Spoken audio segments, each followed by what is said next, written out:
Hi, I'm Chris McDowell. I'm from South Louisiana, but I live in Georgia. And I just got done making a big pot of chicken and sausage gumbo. If you want to see how I did it, stick around. It's mighty fine. I'll guarantee. Alright, here's everything you need for the gumbo. You're going to have to start by making a roux, which you'll need some flour, all-purpose flour, and some vegetable oil to go with it. The vegetables you'll need are a red bell pepper, or you can use green, a yellow onion. You'll need 2 cloves of garlic,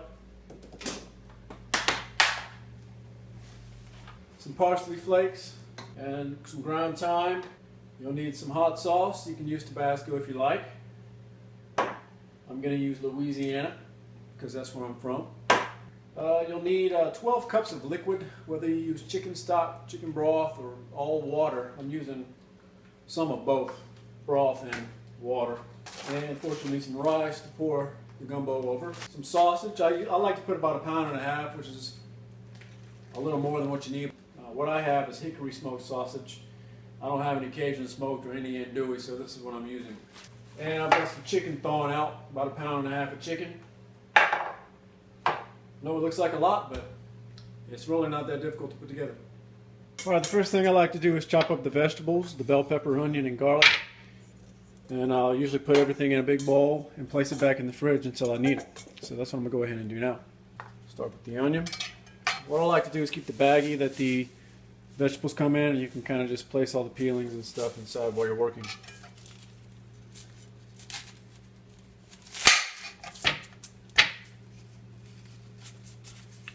And you could probably do a better job of sharpening a blade than I can. I can't seem to get the knife sharp no matter what I try.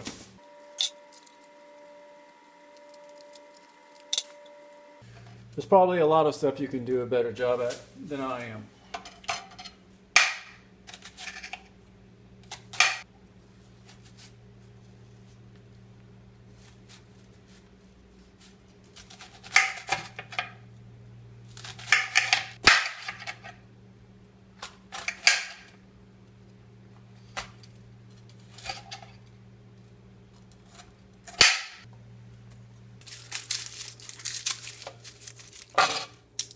Alright, there's the 2 cloves.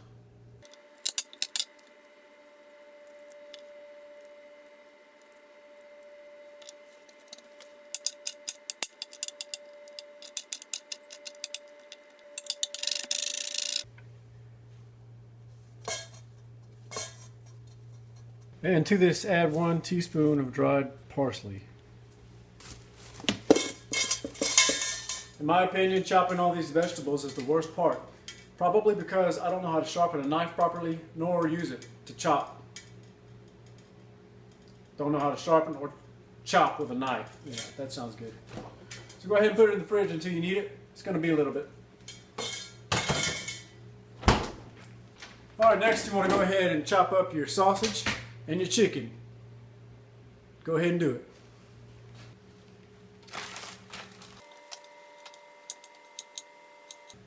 And I like to chop my chicken in about a good half inch pieces. I don't like the little small pieces. I like the big pieces. They got a lot of flavor in them.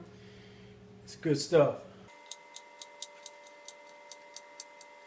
When you get done, just put it all on a little plate on the side so that you can have it ready at the pot. I like the knife I'm using. It's for filleting a fish, it looks like, but it's made for cutting sausage today. Just put it on the side.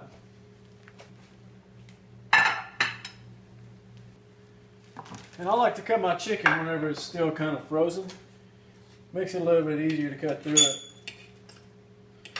Now, of course, you can use a whole chicken if you would like. You cook that ahead of time and then debone it and pull all the meat off. In fact, that's how my grandma used to do it sometimes. But this is easy and it's pretty cheap, so this is what I'm doing. And plus my wife doesn't like dark meat, so this is all white meat, chicken tenders. And you place this on the side when you get done with it as well.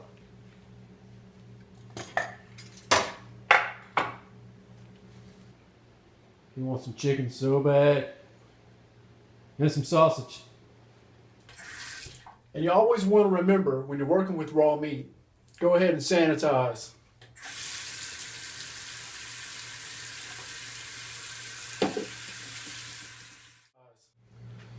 All right, what we're going to do first is cook the chicken.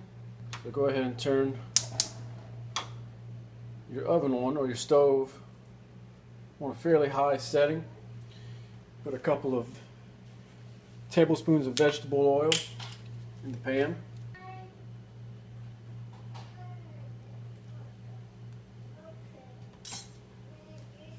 And then once that gets a little hot, take your chicken and put it in.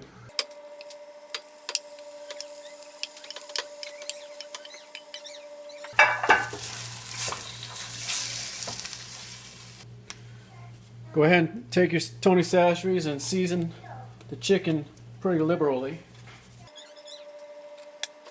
If you don't want it spicy, too spicy, you can just use salt and pepper.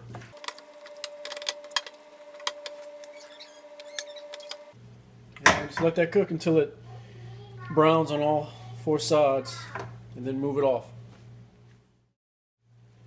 Alright, that's brown on all sides pretty much. That's going to be good enough. We'll just move this to the back until we're ready for it. Alright, now we're on to making the roux. Got my heat up to medium high, almost high.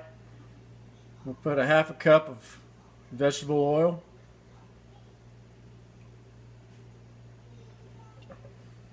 And once the oil is kind of hot, you can go ahead and add the flour. A half a cup of flour, and just start stirring, and pretty much don't stop stirring until the roux has reached the color it's supposed to reach, which is going to be a dark brown. The important thing about roux is to not let it burn. It can burn very easily, which is why you need to keep stirring. And you can see it's a pretty good dark brown color. I'm going to stop there. I'm going to turn my heat down to about 3. Of course, I'm using a gas stove. It may be a little different for electric.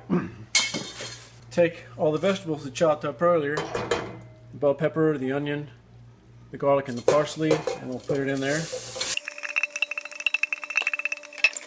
Give it a good stir and just keep stirring until the onions have turned kind of translucent and they've started to brown a little bit. This will get all the vegetables good and soft.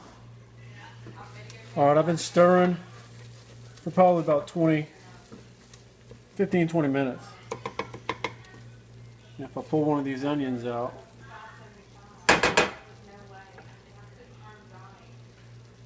it's to where I can kind of see the spoon through the onion, and it is browned around the edges, so that's going to be good enough on that. So what we'll do now is go ahead and add the chicken in.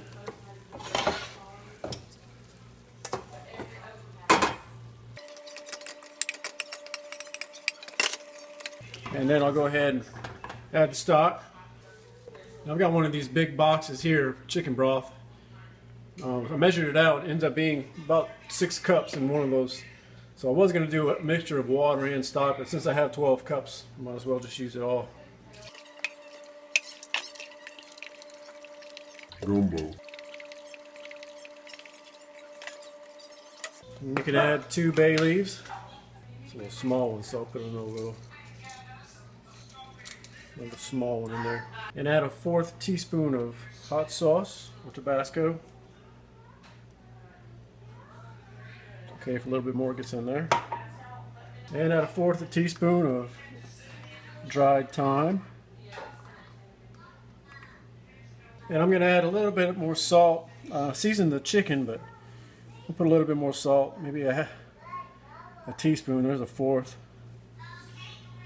half, 3/4,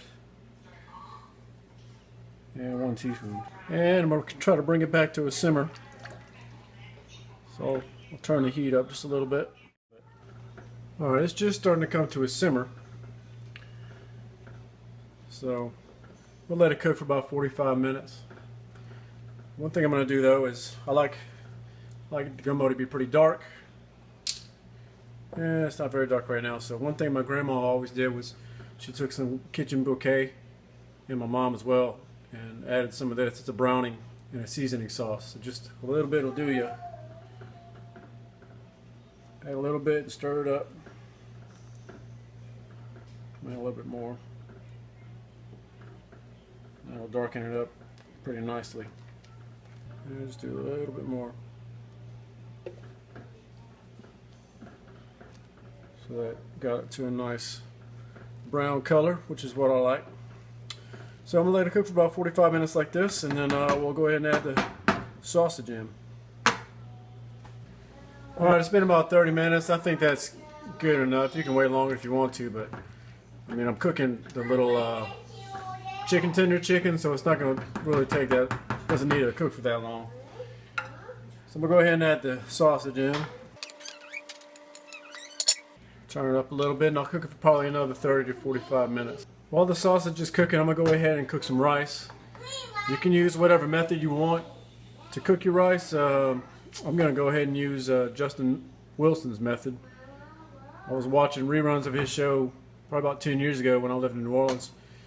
And he was cooking rice, and I've been cooking it that way ever since. So it's pretty easy, but by the time that gets done, this should be maybe close to being ready. The rice is done.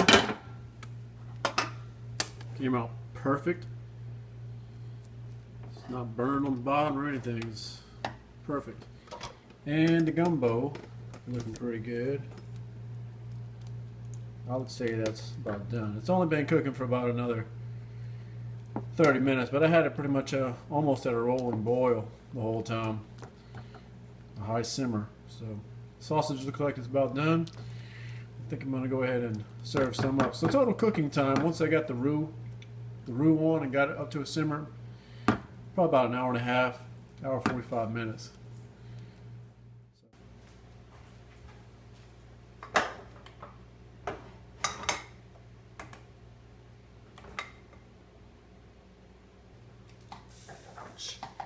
Hot.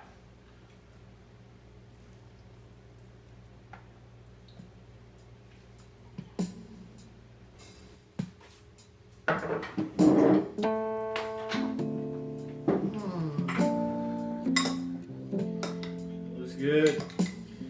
The only thing I'm missing is some French bread to dip in there. So you might want to go ahead and get some French bread when you make gumbo, because there's nothing like taking some good garlic bread, or just plain French bread, either way. Just sopping it up in the juice. Good stuff.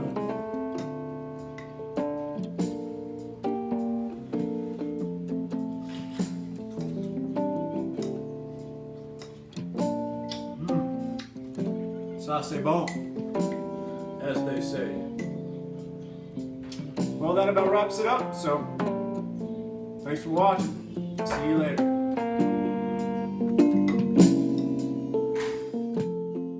Well, I hope you liked the video. I'm sure they got other...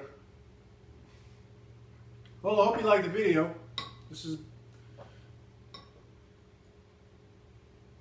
Well, I hope you liked the video.